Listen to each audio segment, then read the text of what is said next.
हाथरस में ऐसी खतरनाक भगदड़ मची जिसके बाद से 100 से ज्यादा लोगों ने अपनी जान गंवा दी है। हालांकि ये आंकड़ा लगातार बढ़ता हुआ नजर आ रहा है। अब तक शायद ये आंकड़ा 125 से भी पार जा चुका है। पूरा भारत इसको लेकर गमगीन है।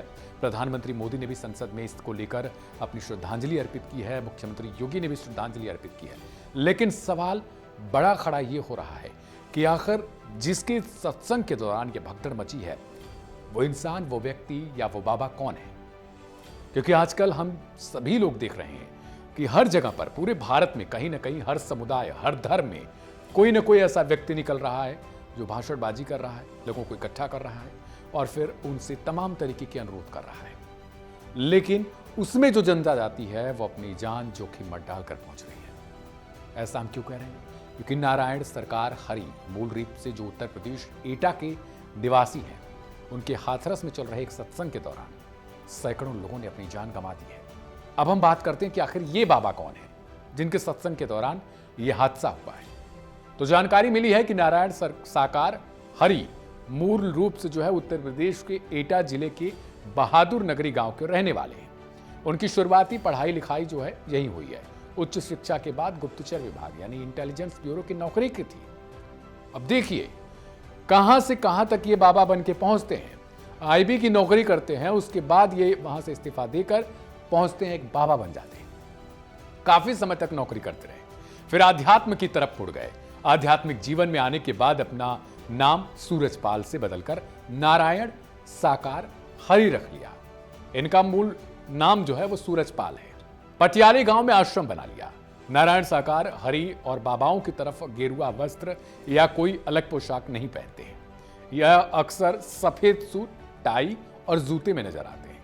कई बार कुर्ता पजामा भी पहन के दिखते हैं। साकार हरि अपने समागम में खुद बताते हैं कि नौकरी के दिनों में उनका मन बार बार आध्यात्म की तरफ भागता था। नौकरी के बीच उन्होंने निस्वार्थ भाव से भक्तों की सेवा का कार्य शुरू कर दिया।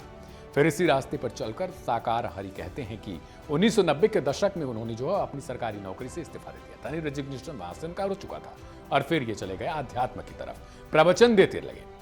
वह बताते हैं कि उनके सामान में जो भी दान, दक्षिणा, चढ़ावा वगैरह आता रहा उसे अपने पास नहीं रखते बल्कि भक्तों में वो खर्च कर देते हैं। साकार हरि को पटियाली वाले बाबा नारायण साकार हरि के नाम से भी जानते हैं।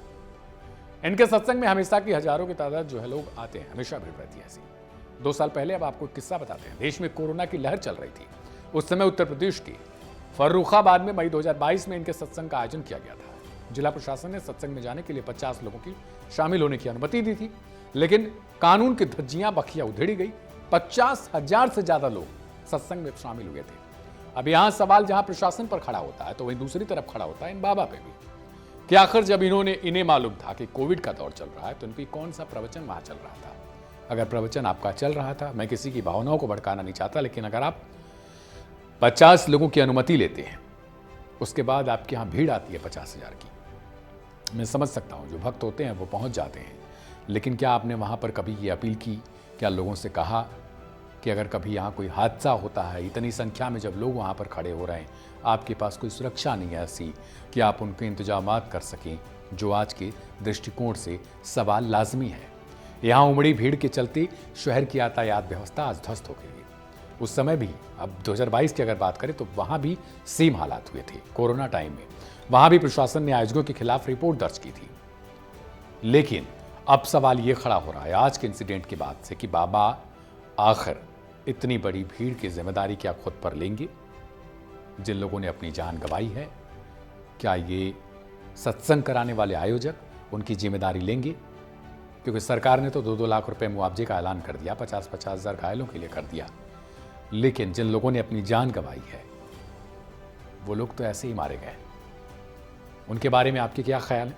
और बाबा को लेकर, या फिर जो लगातार देश में हम लगातार ये देख रहे हैं कि कोई ना कोई बाबा जरूर बन रहा है, केवल कथावाचक के रूप में या फिर किसी और तरीके से आप करिए, लेकिन आपके यहाँ आने वाली भीड़ का जिम्मेदार कौन होगा उसे भी बताकर करिए। फिलहाल मैं था आपके साथ दिव्यांशु और आप देख रहे थे वन इंडिया हिंदी। नमस्कार।